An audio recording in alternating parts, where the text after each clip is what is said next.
مولانا فضل الرحمان سے مولانا مامون الحق کی ملاقات۔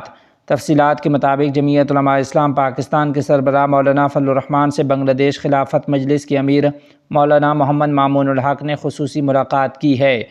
حال ہی میں ہونے والی اس ملاقات میں دونوں رہنماؤں نے پاکستان اور بنگلہ دیش کے دینی ماحول، مذہبی ترقی اور عالم اسلام کے موجودہ حالات پر مفصل گفتگو کی، اور دونوں ہی نے دین اور ملک کے مفاد میں باہمی اتحاد، ہمدردی اور تعاون کی ضرورت پر زور دیا۔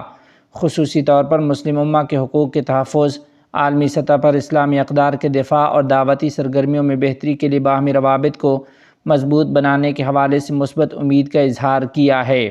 ملاقات کے اختتام پر دونوں رہنماؤں نے اللہ تعالیٰ کے حضور دعا کی کہ یہ ملاقات دونوں جماعتوں کے لیے خیر، برکت اور آئندہ کی پیش رفت کا ذریعہ بنے۔ مذہبی حلقے اس اعلیٰ سطحی رابطے کو عالم اسلام کے موجودہ چیلنجز کے تناظر میں نہایت مثبت قدم قرار دے رہے ہیں۔